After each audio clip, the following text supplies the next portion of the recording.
Hi friends, இது பாருங்க.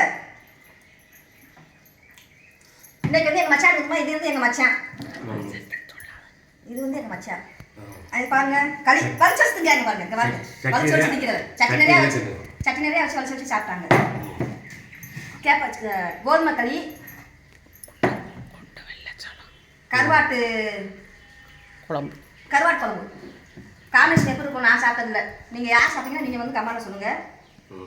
அடுத்தது சோறு. இது சாப்பிட்றவங்க சோறு சாப்பிட போகிறாங்க, நான் பார்த்துக்கோங்க. இது கோழி குழம்பு பார்த்தீங்களா, கோதுமை களி, கருவாட்டு சாறு, கோழி குழம்பு, சாப்பாடு. குண்டு சோளம் போட்டு. என்ன சோளம்? வெள்ளச்சோளம். கோதுமை, வெள்ளச்சோளம், இரும்பு சோளம், கேப்பை எல்லாம் போட்டு களி. எல்லாம் போட்டா மிக்சிங் களி. அப்போ இது வந்து மிக்சிங் களியா? உங்க வீட்டுக்கு செஞ்சு பாருங்க. ஏன்னா சுகர் ப்ரெஷர் இதுக்கெல்லாம் நல்லதுன்னு நினைக்கிறேன், சொல்லுவாங்கன்னு நினைக்கிறேன். அப்படிதானே?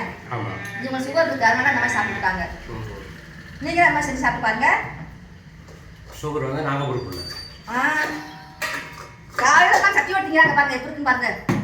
உங்க வீட்டுக்கு மாதிரி சாப்பிட்டீங்களா? சரி, ஓகே. நீ அடுத்த ரவுண்ட் நம்ம இவங்க சாப்பாடு இருக்குமா? White rice second round. அதை தூக்கிச்சுங்க. இப்போ அடுத்து நம்ம சாப்பாடு வைக்கிறோம். நாங்கள் நல்லா தின்னுவோம் 2 வாரம். நான் திங்க மாட்டேன், நீங்கள் போய் சொல்கிறாங்க. கொஞ்சமாக போடு. சரி, ஓகே. ஊற்றுவா.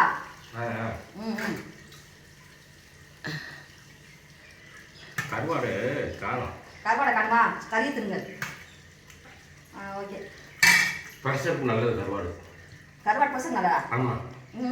என்ன நீங்கள் தான் புதுசாக சொல்கிறீங்க, நான் கேள்விப்பட்டுக்க.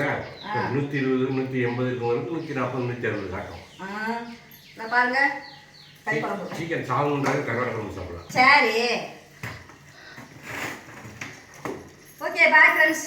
நீங்கள் பிடிச்சிருந்தா லைக் பண்ணுங்கள், ஷேர் பண்ணுங்கள், கமெண்ட் பண்ணுங்கள்.